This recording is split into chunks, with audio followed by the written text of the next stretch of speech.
8 से 10 महीने लगते हैं जर्मनी के एडमिशन प्रोसेस। ये इन 3 महीने में ये सारा काम खुद कर देते हैं। You don't need any consultant जिसको आप लाखों। जर्मनी में एक एवरेज स्टूडेंट भी आके पढ़ सकता है अगर आपका जीपीए भी अच्छा नहीं है, बट लेंथी है लेकिन मुश्किल नहीं है। You don't have to be very intelligent to get selected in German university, you just have to follow the deadlines. Assalamu alaikum, welcome back to my YouTube channel. My name is Yasmin and in this channel I share my real-time experience about life in Germany as an international student. आप सबको पता है कि Germany आने का process बहुत लंबा होता है, बहुत लेंथी होता है। इट्स नॉट कि आप 1-2 महीने प्रिपेयर करो, अपने डॉक्यूमेंट्स अप्लाई करो, 1-2 महीने में आपका एडमिशन हो जाए और आप जर्मनी आओ। मुझे खुद तकरीबन 8 से 10 महीने लगे थे प्रिपरेशन, मतलब अप्लाई करने, वेट करना और वीज़ा और जर्मनी आने तक का सफ़र तकरीबन 8 से 10 महीने का होता है। And to be honest, Germany की जो पब्लिक यूनिवर्सिटीज़ है और जर्मनी में जितने भी यूनिवर्सिटीज़ है, दे वेलकम इंटरनेशनल स्टूडेंट्स और most of 70% of the students they don't get rejected because उनकी प्रोफाइल स्ट्रॉन्ग नहीं है। जैसे कि यूएस में है, यूके में बहुत सारे मतलब टफ कंपटीशन होता है, लेकिन जर्मनी में एक एवरेज स्टूडेंट भी आके पढ़ सकता है अगर आपका जीपीए भी अच्छा नहीं है इतना और आपका आइल्स स्कोर भी, because Germany is very big, बहुत डिफरेंट यूनिवर्सिटीज़ होती है and they accept different criterias. तो मेरे ख्याल से 70% ऑफ द टाइम स्टूडेंट्स को जर्मनी रिजेक्ट नहीं करता, जर्मन यूनिवर्सिटी, लेकिन बिकॉज जर्मन लोगों की तरह जर्मन यूनिवर्सिटीज़ में भी बहुत पंक्चुअलिटी है, तो डेडलाइन से बंदा रिजेक्ट हो जाता है। बिकॉज मैं भी जब अप्लाई कर रही थी बहुत यूनिवर्सिटीज़ में मैंने अप्लाई करना था, लेकिन जब तक मैंने अपने डॉक्यूमेंट्स वगैरह सारे प्रिपेयर किए, उन यूनिवर्सिटीज़ की डेडलाइन मिस हो गई। अगर आप अपने लास्ट सेमेस्टर में हो, लास्ट ईयर यूनिवर्सिटी में हो, या भी अभी आपने अपना बैचलर्स ख़त्म किया है, तो ये वीडियो आपके लिए बहुत ज़रूरी है, आप इसको सेव करो। वीडियो स्टार्ट करने से पहले आपको मैं बता दूं कि जर्मनी में एडमिशन लेने से ज़्यादा मुश्किल अकोमोडेशन लेना है। तो अगर आपका एडमिशन हो गया है जर्मनी में, या आप आने वाले हो जर्मनी में, या आप हो जर्मनी में और आपको अकोमोडेशन का प्रॉब्लम है, Amber accommodation is here for you. I have given the link in the description and also pinned it for you in the comment section. Go check it out. Find yourself home in Germany before you come to Germany. It's a very good platform for students like us जिनकी इतनी networking नहीं है या जो इतने लोगों को नहीं जानते, because to be honest Germany में जॉब, अकोमोडेशन, ये सारी चीज़ें रेफरेंस से ज़्यादातर मिलती है। जितना हमें पता है पाकिस्तान में सिफारिश रेफरेंस होता है, उससे ज़्यादा जर्मनी में होता है। Okay, first thing first, winter semester. Winter semester usually start होता है अक्टूबर से and this is the main season या द मेन इनटेक आप कह सकते हो। बहुत सारी यूनिवर्सिटीज जो जर्मनी में है, they only offer admissions in winter semester. अगर आपने मिस कर दी, then you wait another year for the application. मैं यूनिवर्सिटी ऑफ फुल्दा, होक्सले Fulda university of applied sciences में इंटरनेशनल मैनेजमेंट पढ़ती हूँ और ये भी सिर्फ हर साल विंटर सेमेस्टर में ही एडमिशंस अपने इंटरनेशनल स्टूडेंट्स के लिए ओपन करती है। मैं भी अपना एक्सपीरियंस आपको बताऊंगी कि मैंने कब कब क्या क्या किया और मैं कब पहुंची, कब मैंने स्टार्ट किया अपना डॉक्यूमेंटेशन, कब मैंने इरादा किया जर्मनी आने का। सो मैं आपको बताती चलूँ, 8 से 10 महीने लगते हैं जर्मनी के एडमिशन प्रोसेस में। So you have to be very patient and you have to check out deadlines. Germany के यूनिवर्सिटीज़ में एडमिशन का जो एप्लीकेशन प्रोसेस है, it's not difficult. Many people in my DMs they do text me के consultant को मैं कर लूँ या ये कर लूँ, क्योंकि आपको बहुत मुश्किल लगता है, क्योंकि ये लेंथी होता है, बट लेंथी है लेकिन मुश्किल नहीं है। इसलिए मैं ये वीडियो आप सबके लिए बना रही हूँ। आप अपने लिए अपना नोटपैड, कॉपी, जो भी लैपटॉप पे नोटपैड जो भी आपने ऑन करना है, ओपन करना है, ओपन करो, because you have to note down the deadline.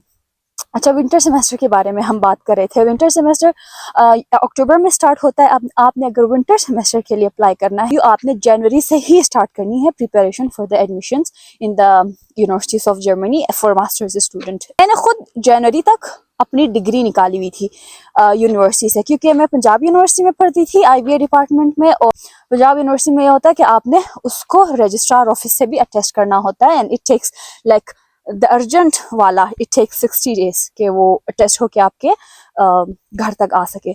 नवंबर में मैंने यूनिवर्सिटी में डिग्री अटेस्टेशन के लिए अप्लाई किया, तो 60 डेज मिनिमम उसको लगते हैं। तो 60 डेज के बाद जनवरी 1 को मुझे मेरा डिग्री रिसीव हुआ। एट पाकिस्तान के पब्लिक यूनिवर्सिटीज़ में आप पढ़ते हो तो यू मेक श्योर कि कंट्रोलर का साइन भी होना चाहिए। January till March this is the preparation time. Preparation time किस तरह आप अपने डिग्रीज वेरीफाई करते हो यूनिवर्सिटी से, फिर यूनिवर्सिटी से तो सिर्फ नहीं वो आपने करना होता वेरीफाई, आपने जाके HEC से भी वेरीफाई करना होता है। तो ये सब जनवरी और मार्च के बीच में you have to get done with your degree attestation from HEC, from your university, IBCC जो भी है। IBCC वैसे ज़रूरत नहीं होती मास्टर्स के लिए, बट मैं बता रही हूँ कि मोटिवेशन लेटर, आपको CV लिखना होता है, यूरोपास CV आपको चाहिए होता है। जो मैंने खुद ये गलती की थी और बहुत सारे स्टूडेंट्स ये गलती करते हैं कि दे रैंडमली अप्लाई टू यूनिवर्सिटीज़ के किसी ना किसी में हो जाएगा। नहीं, आपने यूनिवर्सिटीज़ को थोरोली सर्च करना होता है, क्योंकि यहाँ पे आप की एलिजिबिलिटी सबसे पहले देखी जाती है। अगर आप एक यूनिवर्सिटी है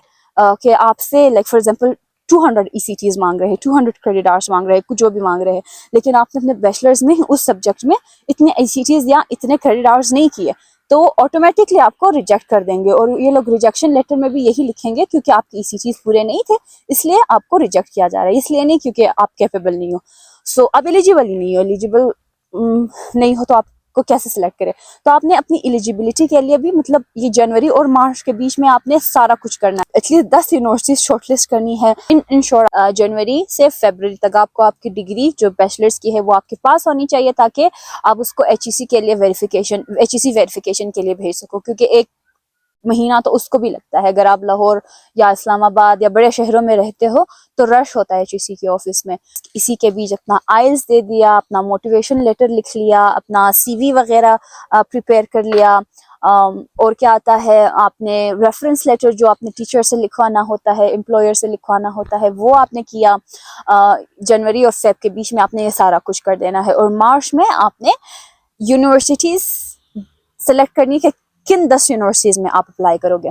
ओके, हो गया जनवरी से मार्च, प्रिपरेशन सारी हो गई, ठीक है। अगर आप ये इन 3 महीने में ये सारा काम खुद कर देते हो, then you don't need any consultant जिसको आप लाख रुपए दो कि वो आपके लिए ये प्रिपरेशन करे। सो कंसल्टेंट्स को पैसे देने की जरूरत नहीं है। आप खुद जनवरी और फरवरी के बीच अपने सारे डॉक्यूमेंट्स कर लो। मार्च में आप सारी यूनिवर्सिटीज देख लो, कौन कौन किसी यूनिवर्सिटी में आप एलिजिबल हो, एलिजिबिलिटी, और कौन कौन सी यूनिवर्सिटी में आप यूनी असिस्ट के थ्रू अप्लाई करोगे और कौन कौन सी यूनिवर्सिटी में आप डायरेक्ट अप्लाई करोगे। यूनी असिस्ट एप्लीकेशन पोर्टल होता है और उसी एक पोर्टल से आप हजारों यूनिवर्सिटीज में जर्मनी में अप्लाई कर सकते हो। यू डोंट नीड कि आप सेपरेटली हर यूनिवर्सिटी में जाके उसके लिए एप्लीकेशन डालो। लेकिन कुछ यूनिवर्सिटीज ऐसे भी होते हैं कि आपने सेपरेटली उनके वेबसाइट से ही जाके एप्लीकेशन पोर्टल, उनका एप्लीकेशन पोर्टल एक्सेस करना होता है। आप जब अप्लाई करते हो तो पहले एप्लीकेशन पे आपको 70 यूरोस 70 यूरोस पे करने होते हैं, और पहले एप्लीकेशन के बाद आप जितना भी अप्लाई करोगे आपको हर एप्लीकेशन के लिए 30 यूरोस देने होंगे। You don't have to be very extraordinary या you don't have to be very intelligent to get selected in German university, you just have to follow the deadlines. तो मैं तक आपने अप्लाई कर दिया वही 5 या 10 यूनिवर्सिटीज में जो आपने पिक किया था। Then you wait from June, July, August, in 3 महीने में पहले तो 4 to 5 वीक्स लगते हैं यूनी असिस्ट। यूनिवर्सिटी आपको बाद में सिलेक्ट करती है, पहले यूनी असिस्ट आपको सिलेक्ट करता है। यूनी असिस्ट इवेलुएट करता है, select is not a good word for it, evaluate करता है आपके डॉक्यूमेंट्स क्या सही वेरीफाई है, आपने सही यूनिवर्सिटी में अप्लाई किया है, जो आपने यूनिवर्सिटी में अप्लाई किया है आप उसके सारे रिक्वायरमेंट्स को फुलफिल करते हो। अगर करते हो तो फिर उसके बाद आपको ईमेल आती है कि यू हैव क्लियरली और सक्सेसफुली क्लियर्ड द यूनिसिस्ट वाला प्रोसेस। अभी आपका जो एप्लीकेशन है वो यूनिवर्सिटीज को जाएगा, जिस यूनिवर्सिटीज में आपने अप्लाई किया है। अभी यूनिसिस्ट के एवेल्युएशन के बाद वो देखेंगे कि आपकी मोटिवेशन क्या है, आप क्यों आना चाहते हो, आपकी GPA क्या है, ये ऑल दिस थिंग्स। अप्रैल 15 को मैंने अप्लाई करना शुरू किया था और जुलाई 28 2024 को मुझे ईमेल रिसीव हुआ, congratulations you have successfully gotten admission in होchschule Fulda university of applied sciences. अगस्त सितंबर इसके बीच में या सिलेक्शन या रिजेक्शन ईमेल्स आ जाती है। सितंबर के मिड से अक्टूबर तक आप वीज़ा के लिए अप्लाई करते हो, आप अपना ब्लॉक अकाउंट वगैरह जमा करते हो। ये वाला महीना वो होता है जिसमें आप अपना ब्लॉक अकाउंट, अपने सारे documents, visa application, health insurance और बहुत सारी और चीज़ें होती है जो यूनिवर्सिटी आपको खुद गाइड करेगी कि आपको ये चीज़ें चाहिए। So you don't have to be overwhelmed. Germany का जो प्रोसेस है वो बहुत लेंथी एंड ओवरवेलमिंग है, but one step at a time. आप जब पूरा स्टेप एट अ टाइम सोचोगे तो आपको लगेगा ओ माय गॉड मुझे कंसल्टेंट की ज़रूरत है, मैं खुद नहीं कर सकती। लेकिन आप जब one step at a time लोगे तो it is not very difficult for you. आपको यूनिवर्सिटी खुद गाइड करेगी, अभी आपने ये करना है, अभी आपने ये करना है। अगर आपसे कुछ मिस हो गया, वो they are very responsive over emails में वो रिप्लाई करते नहीं आपने ये सही किया है, अब इसके बाद ये करना है, ये यहाँ पे ये कहाँ से करना है, कैसे करना है, वो सब आपको खुद बता देगा। They will act as an consultant for you, you don't need a consultant. अक्टूबर 25 को मैं जर्मनी लैंड हुई थी, तो मोस्ट प्रोबेबली आप भी अक्टूबर के एंड में, अक्टूबर, नवंबर, दिसंबर, इन 3 महीने में, या मैक्सिमम अगर आपका वीज़ा वगैरह डिले हो सकता है, पाकिस्तान में होता है, तो हो सकता है आप जनवरी को। और रिसेंटली मेरी बहन भी आई है, क्योंकि इस साल क्या हुआ था, कराची में वीज़ा देना ही बंद हो गया था। उन्होंने कहा था हम नया पोर्टल CSP पोर्टल हम इंट्रोड्यूस करें, तो अक्टूबर, जब तक उन्होंने CSP पोर्टल वगैरह सारा पब्लिक किया, जो भी था एडमिनिस्ट्रेशन प्रोसेस उनका हो गया, फिर they were able to apply for visa. लेकिन होपफुली आज के बाद वो नहीं होगा, क्योंकि CSP पोर्टल दोनों कराची और इस्लामाबाद में है। So as soon as you have your admission, you have your documents, you right away apply for visa, आपको right away visa अपॉइंटमेंट मिल जाएगा। मतलब इतना वेट नहीं करना पड़ेगा जितना अब से पहले वाले स्टूडेंट्स को करना पड़ा है, क्योंकि अभी CSP पोर्टल आ गया है। It has made very easy for other students, so it's very good. Then you will land in Germany, new life, new opportunity, new language, new struggles, new problems. उसके लिए भी I make videos. और Germans like clarity. They don't like or want the last minute chaos. So it's very important कि आप timeline को follow करो, लेकिन आप हर चीज़ one step at a time लोगे, अपने लिए time sheet बनाओगे, कब कब क्या क्या करना है, then it won't be very difficult. बहुत सारे students ने like यहाँ पे जितने भी स्टूडेंट्स हैं 99% वो खुद आए हैं, वो जो 1% है या 2% है उन्होंने कंसल्टेंट को किया है। I hope this video helped you. If it did, या if you know anyone is applying in Germany, please share this video with them and save it for yourself as well. And I wish you all very very best of luck for your journey in Germany. It feels very overwhelming, but trust me, you got this, you got me. मैं हर problem के बारे में जो मैंने face किया है, जो probably आप फेस कर सकते हो, मैं उसके बारे में ऑलरेडी मैंने वीडियोस बनाई हैं और भी मैं बनाती जाऊंगी। So you please subscribe to my channel. एंड अगर आप जर्मनी आ रहे हो, ब्लॉक अकाउंट की ज़रूरत है, मैंने लिंक डिस्क्रिप्शन में और कमेंट सेक्शन में पिन कर दिया है। आप उस लिंक के थ्रू अपना ब्लॉक अकाउंट बना सकते हो।